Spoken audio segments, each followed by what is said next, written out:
Hey everyone, Sam here, otherwise known as FPL Pricey, and in today's video, I'll be running through my team selection ahead of Gameweek 23. Welcome back everyone to another video. Now, to be completely honest, back at the start of the week, I thought this video would be a really simple one for me. With 2 free transfers, I actually quite liked the look of my team on the face of it, and I thought it'd be an easy roll into Game Week 24 where I can get back on the front foot. I've got 3 free transfers to maybe make some more aggressive moves, and there are a number of players that ideally I wanted to buy next week rather than this one. But 1 week is a long time in FPL, and quite a few things have changed over the last few days. Players have played minutes, other players have maybe gotten injured or played reduced minutes, and it's thrown a bit of a spanner in the works. So this video will be a bit more interesting than it might have otherwise been, and I've got a few different routes that I am considering. But first off, let's start off with my goalkeeper and my back line. And nearly forgot, if you are new around here, I'd really appreciate it if you could hit that subscribe button, leave a like as well. That would be greatly appreciated. Starting off in goal then, Kelleher at home to Nottingham Forest. I think that's a pretty nice keeper to have this game week. Kelleher has been fantastic value for money for me since I brought him in. 2 penalty saves, a couple of clean sheets in that time. I am forever grateful. However, there is an argument to be made that Dubravka at home to Spurs is also a pretty good keeper to have this week. So maybe there's an argument to consider him. Spurs haven't been exactly potent in front of goal, but I think Kelleher is a pretty nice keeper to have against a low-scoring Forest side. Few save points would be nice there. And of course, if you can get a hat-trick of penalty saves for me, then I'm not going to complain. Into my defence, this is where things start to get really interesting, because I've got a bit of a benching dilemma regardless, even if you're just looking at the defence, but also with my midfield as well. There are a number of players that I am weighing up whether or not to put on my bench this week. And in theory, I've got quite a lot of decent cover as well. So I'll run you through it, see what you think in a later section as well. But the 2 players that I'm pretty certain will be starting for me are Gabriel and Timber, both at home to Man United, who look very good against Man City. I'm much less confident of the clean sheet than I would have been this time last week, but Arsenal is still a fantastic defence. Gabriel got rested in the Champions League, so he'll be fine. Timber did start, but got about 65 minutes, got brought off for Ben White, who, again, is going to be a challenger for that right-back position. But I think considering that Timber did get brought off early, I'd still predict him to start and be secure for the Man United game. It's, of course, a massive game for them. I don't think they're going to mess around too much with the starting 11. So I think Timber is relatively safe. Anderson is also currently in my starting 11. We'll talk about my benching order and my dilemma later on in another section.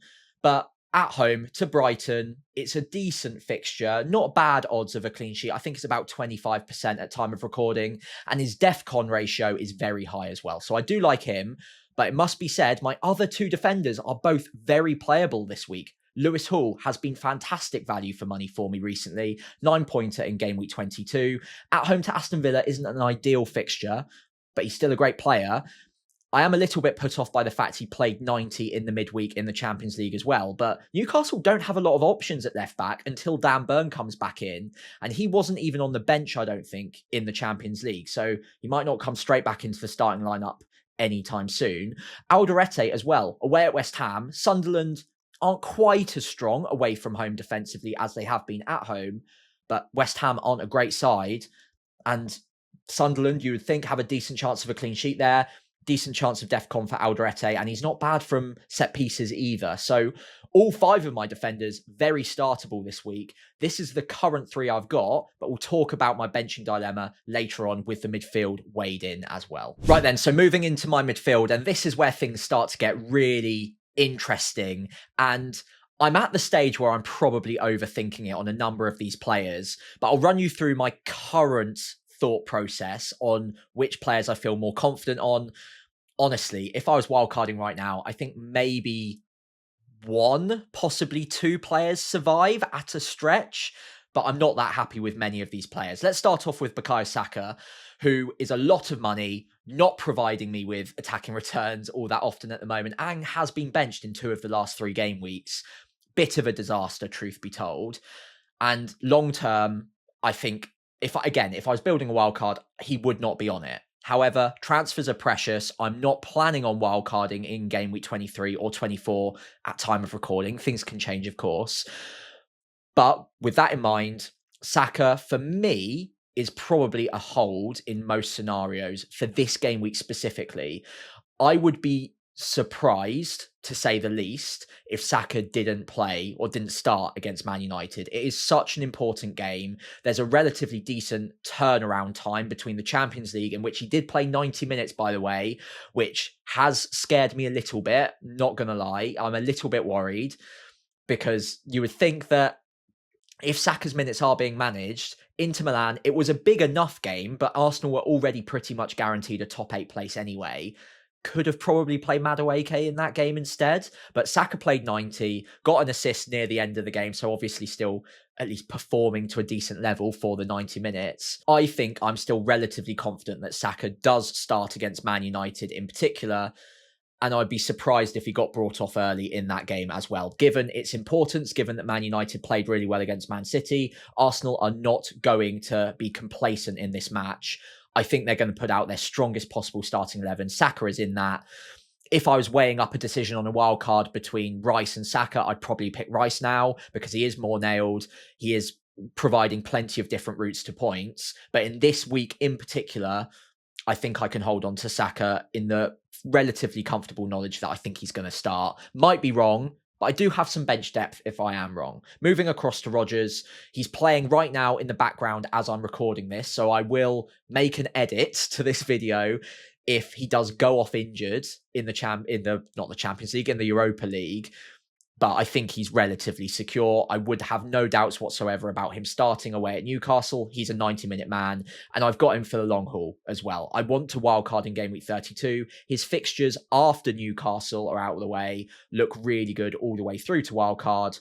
I really like owning him. He's not been great recently in terms of output, but 6 shots on goal, good underlying XG in game week 22. Bit unlucky not to get anything.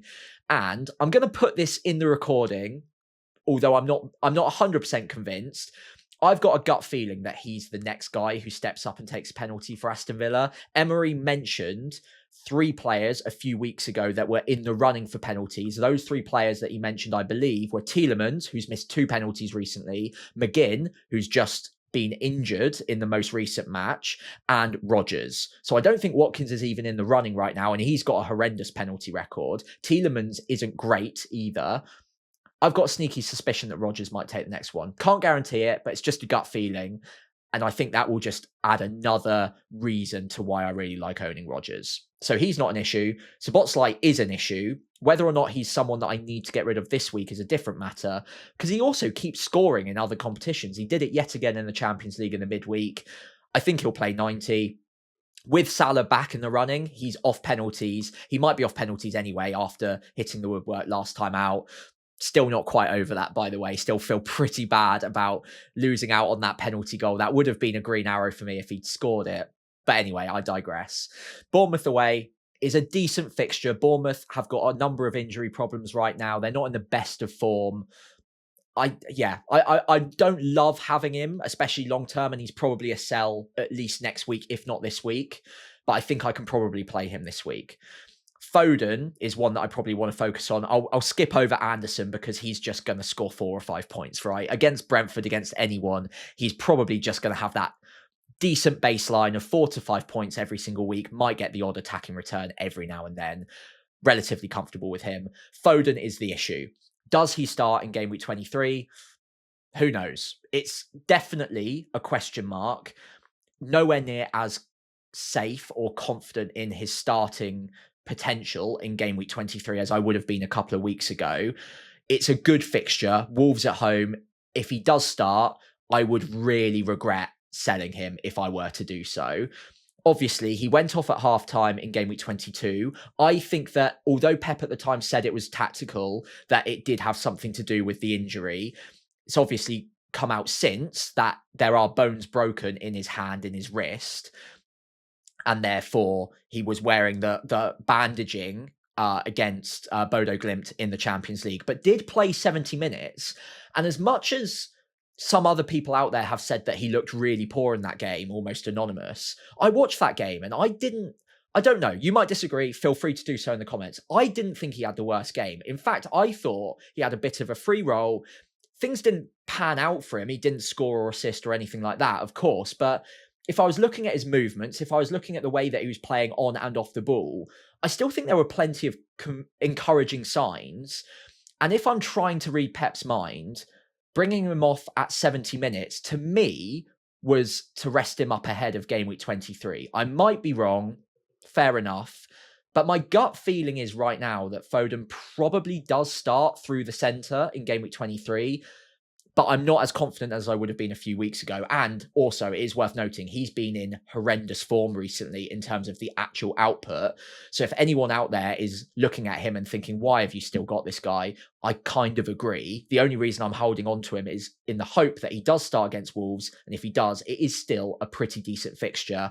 Wolves have improved recently, but it's going to look a little bit weird if I sell a player at home to bottom of the league if he's going to start that game. So far, there are predictions out there that are saying, okay, we reckon Foden might be benched for this one. But as far as I can tell, they're just fan account predictions rather than any sort of team leaks. I will keep my eyes on any sort of information coming out. And if we get any sort of news that he is indeed going to be out for game week 23, for whatever reason, whether that's injury or rotation, then I will probably act on that news. But so far, I've not seen anything concrete.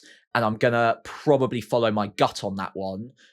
And my gut does still say that through the centre, he is probably one of their most effective players. And I don't think Pep's going to bench him unless he has to. And that might be because he's too tired. So that's perfectly plausible. But yeah, maybe I'm too optimistic. I don't know. Let me know in the comments what you think about Foden. There's definitely a non-zero chance that he is benched for this one.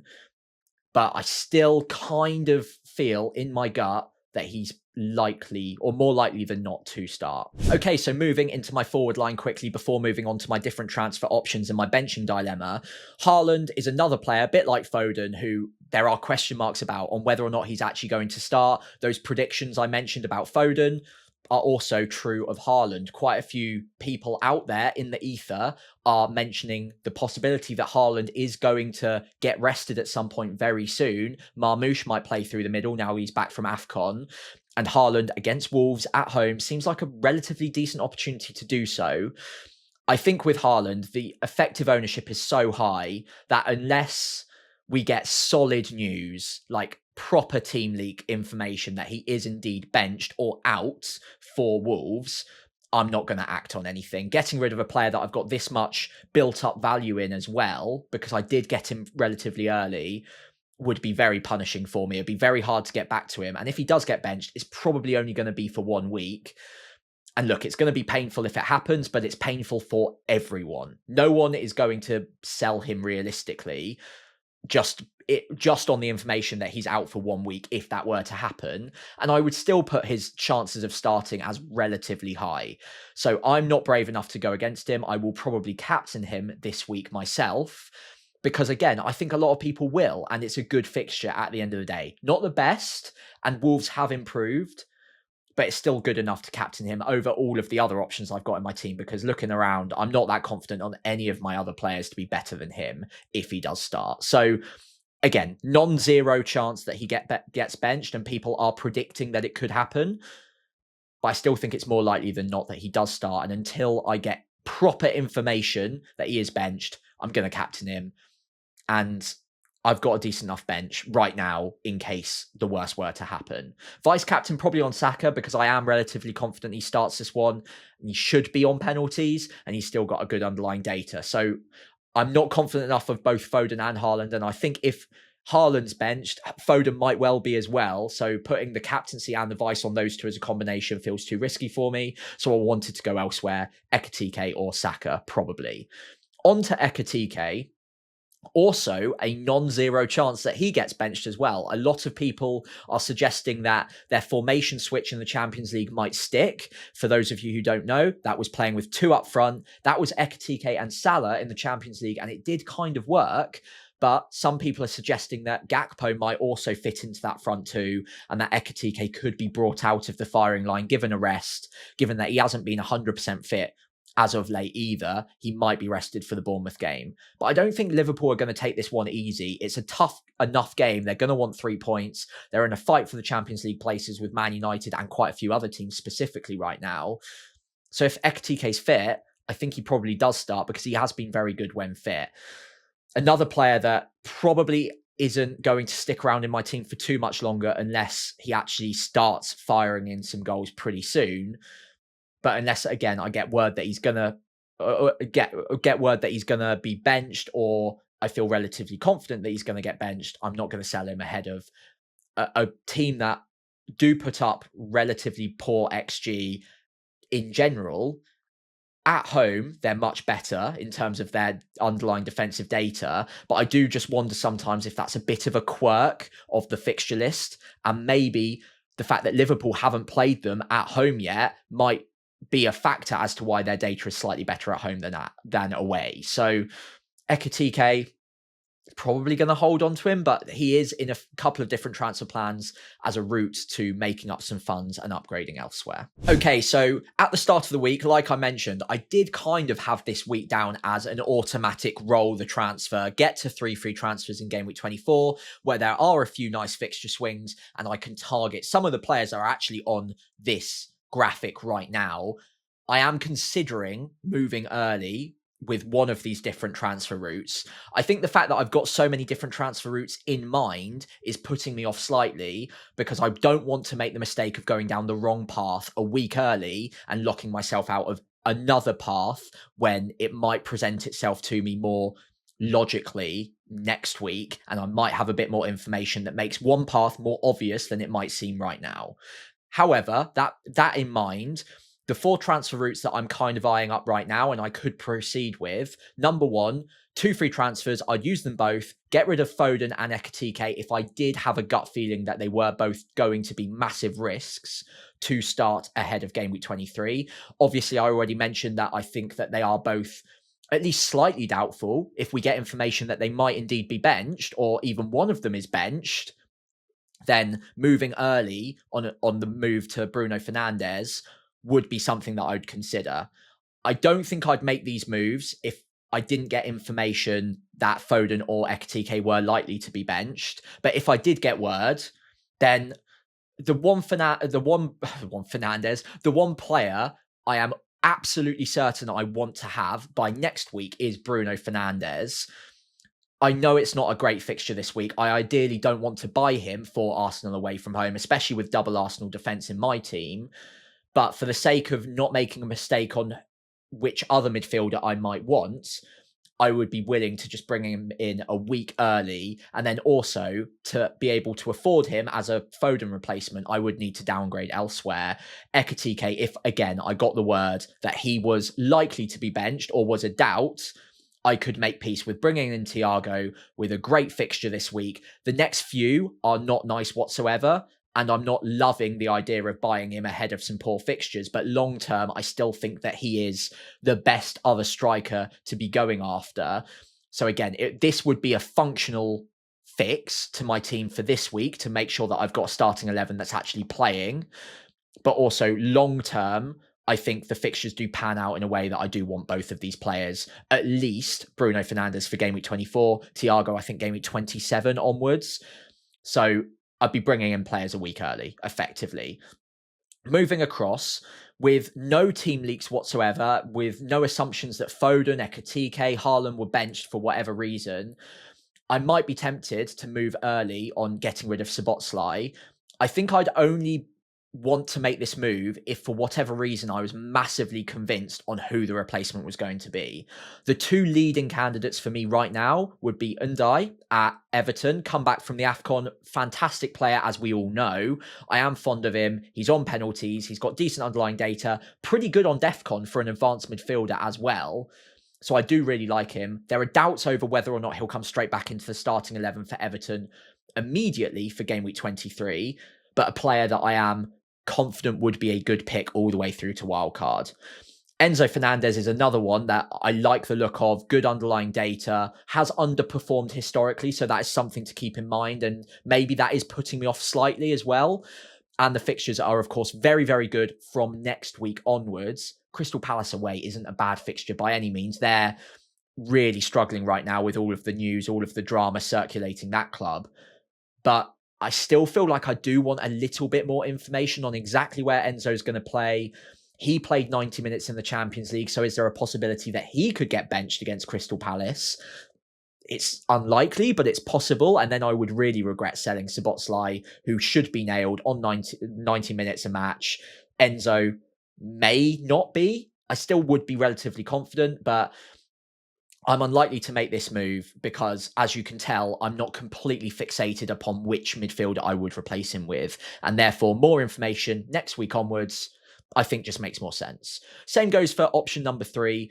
Lewis Hall, I don't think there's a 0% chance that he gets benched in this one, but there's a decent turnaround time between the Champions League and Game Week 23. If there were other left backs on the bench at the moment that could come in for him, I'd be a bit more worried. And if that were the case, then Chalobah would be the defender I went with. I've got the money. He's got great fixtures over the next 5. He's my route into the Chelsea backline that I would have the most confidence in. But I do think Lewis Hall starts. And as I've already mentioned, I've got plenty of bench cover this week anyway, especially in my back line. So it's just a transfer that I probably don't need to make this week.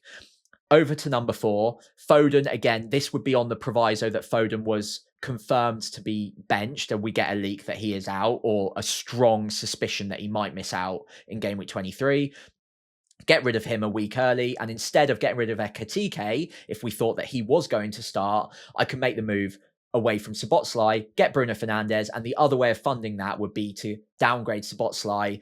Ideally, this would have been to Tavernier in Game Week 23 or 24, but given that he looks like he's going to be out for a little while, and we're not quite confident just yet on Dewsbury Hall, because he's back in training, by the way, I would like him pretty soon, but I don't know if we're going to get information that he's going to start this week. I think I'd go to Harry Wilson. I've got just about enough money to make that double swap. Unfortunately, not enough to bring in Enzo or Ndai in the combination here, but I could afford Harry Wilson, and I am actually pretty happy with his fixtures all the way through to when I plan on wildcarding. So that's another option if we get word that Foden is indeed benched, but I won't act on either route 1 or 4 unless we get some sort of news or a leak that Foden is a significant doubt to start against Wolves. Option number 5, I think, is still my preferred choice. Roll the transfers, go on the attack in Game Week 24. But given all of the doubts around quite a few of my players in my starting 11, I am worried. And there is the possibility, these are all moves in mind if we get news that would maybe put me in a little bit of trouble for fielding a starting 11. But like I said, I've got some bench depth. So let's look at my benching dilemma before we wrap up the video. Okay, so effectively, I need to find a solution to my current benching dilemma, which is I need to probably pick out 2 of these 6 players to bench in Game Week 23.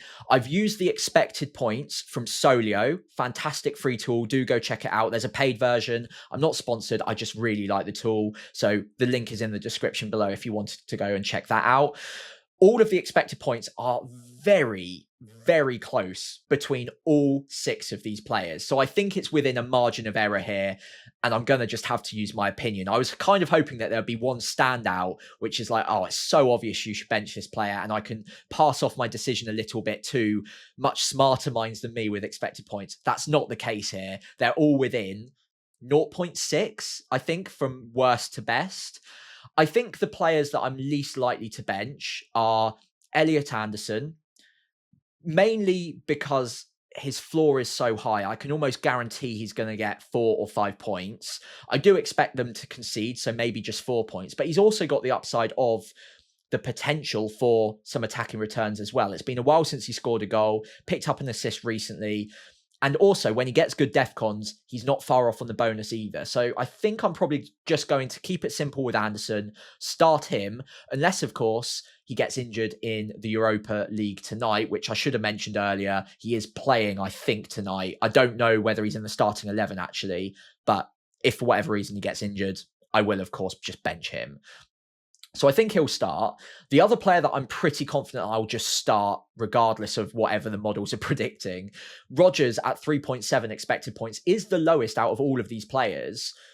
But I do have a gut feeling that he is on penalties, and I don't think any models really agree with me on that. So I'm going to use my own gut here. And also, I've been really happy with the way he's playing as well. So I think he's another player that, even with a pretty poor fixture away at Newcastle, I'm going to chance it on him. There is the ownership to also take into account with him as well. And if I do bench him and he punishes me yet again, it's going to punish me in a big way, because his effective ownership is around 50% at my rank. So it's just not a decision I want to risk. So I think Anderson and Rodgers I'm going to start. That leaves 4 more players. Szoboszlai I have not ruled out benching without penalties, because Salah will be back, you would think, in the starting 11. He becomes much worse as an FPL asset. He is on set pieces. He obviously has got a good record from free kicks as well, so he can still score goals. He does usually play in a fairly advanced role. And Bournemouth are not a great defence. So I think my gut is to probably still start him, but he's definitely more in the conversation for benching than the other 2 midfielders on this graphic. Then it's my final 3, all defenders. Anderson, that's the Fulham Anderson, Hall at home to Aston Villa, and Alderete.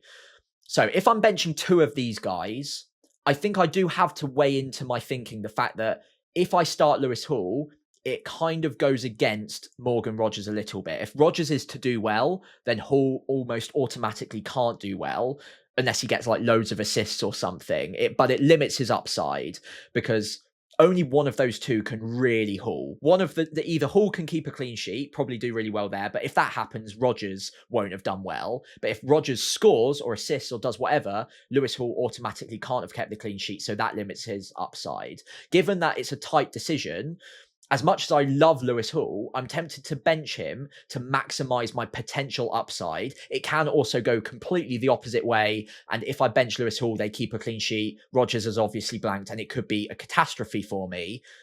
But I think I probably play one or the other just to maximize my upside there. So given that it's such a tight decision between all of the other players, that might be the ultimate factor that leaves me to benching Lewis Hall. That would then leave me with a decision between Alderete and Anderson, Fulham's Anderson, of course. I think it's the home fixture that's swinging it for me. And Fulham at home against middle of the table kind of opposition have a decent record. Anderson hasn't been phenomenal, hasn't been getting any sort of attacking returns, but he is very reliable with the DEFCON. And it's not a 0% chance that they keep a clean sheet at home to Brighton either. So Alderete as well, there's almost nothing in it between the 2 of them. Away at West Ham, so they're up against poorer opposition, but they're away from home. It's tight, and I think Alderete's got, again, good potential for DEFCON, probably better chance of getting an attacking return than Anderson does. So it's very, very marginal, but it's just that home fixture that's maybe convincing me that Anderson's the way to play it. But there's almost nothing in it. Just wanted to run you through my benching dilemma here, and let me know, please, if you were to bench 2 of these players, which ones would you pick?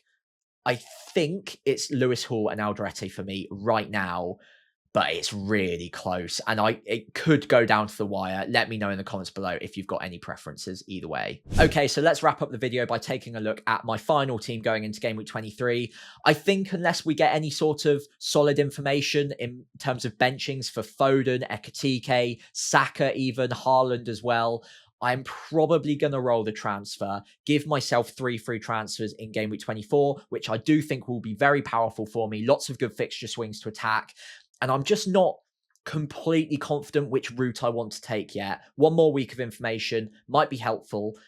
And if all of these players do start, I think it's a relatively strong 11. And I also do have decent bench cover. Like I said in the previous section, I'm definitely weighing up the possibility of starting Lewis Hall or Alderete. So if they were to come off my bench, if Foden or Haaland or Saka were indeed rested for whatever reason, Saka I think is relatively unlikely to get 0 minutes, but Foden and Haaland, Ekitike maybe as well, it's possible that they get 0 minutes.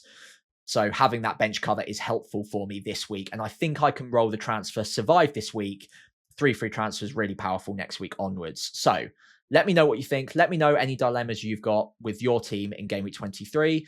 Leave a like if you've enjoyed the video. Hit subscribe if you're new around here and you want to see future content. Good luck in Game Week 23, and I'll see you on the other side where we can have some fun with Game Week 24 transfers.